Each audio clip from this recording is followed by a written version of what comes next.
Anda kembali menyaksikan segmen khusus Capital Market Update CNBC Indonesia. Masih bersama saya Muhammad Gibran, dan di segmen kali ini kami masih akan mengulas terkait dengan uji ketahanan emiten di tengah tsunami inflasi.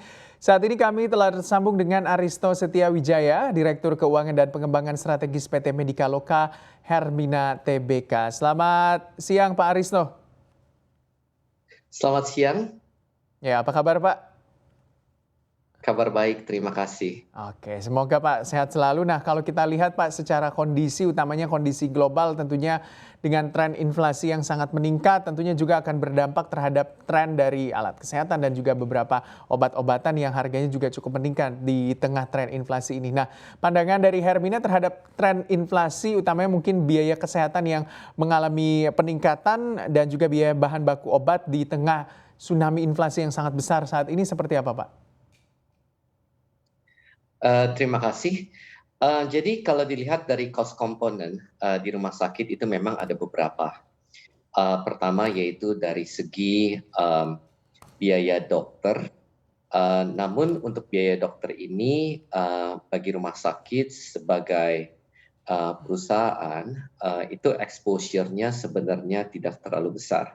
Karena ini merupakan for most cases pass through kepada pasien. Memang untuk elemen kedua akan ada exposure dari segi kenaikan biaya gaji yang untuk non-dokter, dan ini merupakan sesuatu yang akan kita manage.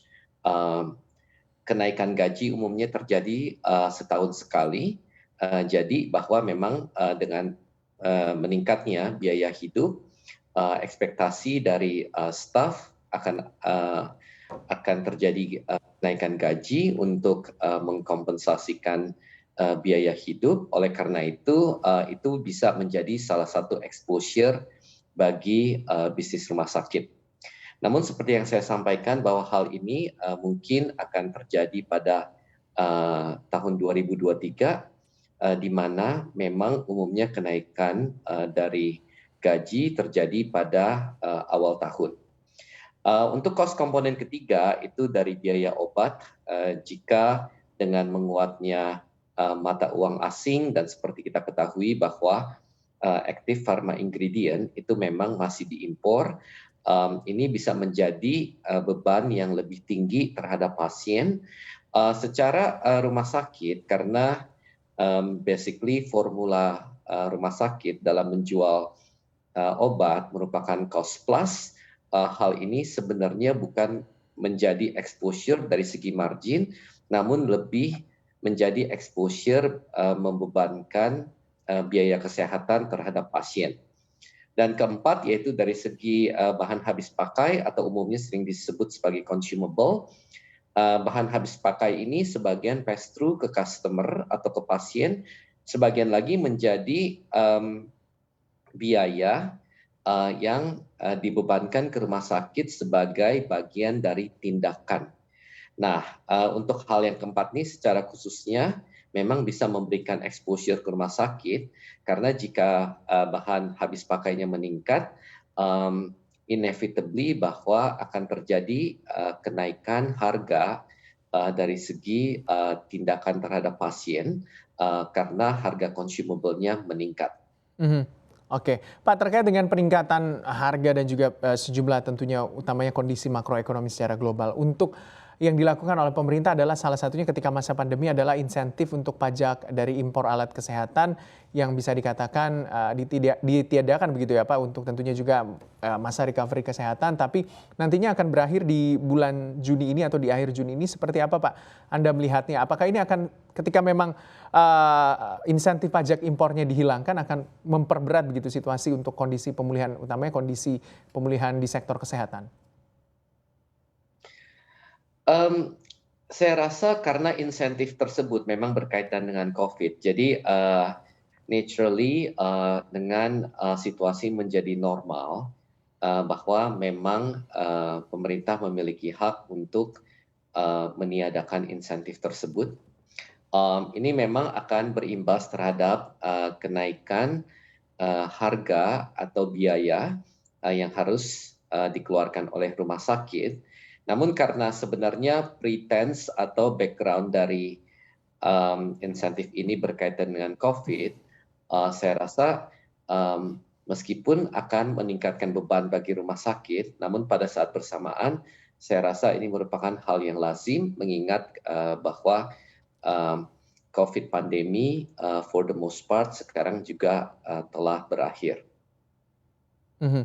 Pak, terkait dengan berbagai macam tantangan, utamanya mungkin di sektor kesehatan juga, Pak. Kalau kita lihat, salah satunya nanti yang rencananya adalah pemberlakuan kelas standar dari BPJS Kesehatan, semuanya akan dihilangkan begitu untuk kelas-kelasnya dan hanya akan satu kelas standar saja. Seperti apa, Pak, kesiapan dari Medikaloka Hermina, Pak?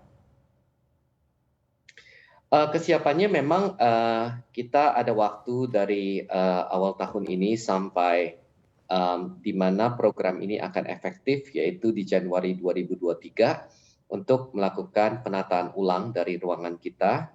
Dan ini penataannya bukan saja untuk membuat satu standar kelas, tapi juga bahwa untuk memenuhi ketentuan bahwa setiap tempat tidur harus memiliki luas meter persegi tertentu. Ini merupakan sesuatu yang industri telah antisipasi. Hermina secara partikular telah mengantisipasi hal ini dan saya rasa sekarang baru Juni masih ada waktu untuk terus melakukan adaptasi sehingga implementasi ini dapat berjalan dengan baik di bulan Januari 2023. Mhm. Oke, sejumlah tantangan tentunya makin besar ya Pak di tahun 2022 ini apalagi dengan kondisi global yang penuh dengan ketidakpastian. Tapi kalau kita mengevaluasi begitu Pak terhadap kinerja dari Hermina untuk pencapaian kinerjanya utamanya mungkin di 2021 dan di kuartal pertama tahun 2022 ini seperti apa Pak? Pencapaiannya untuk triwulan 1 itu sesuai dengan ekspektasi.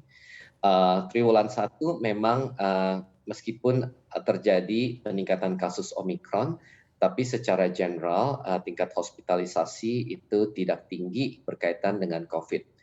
Oleh karena itu, dengan kata lain, untuk traffic pasien di triwulan 1 memang boleh dibilang almost all, yaitu untuk pasien non-COVID. Untuk triwulan kedua, bulan April dan Mei memang seasonably akan lebih slow, mengingat ada bulan Ramadan dan juga mengingat ada Idul Fitri.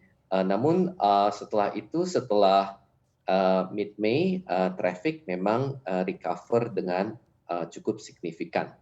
Mhm. Oleh karena itu, kami Hermina tetap optimis bahwa guidance yang kita berikan kepada investor untuk 2022 merupakan sesuatu yang dapat kami capai. Mhm. Oke, untuk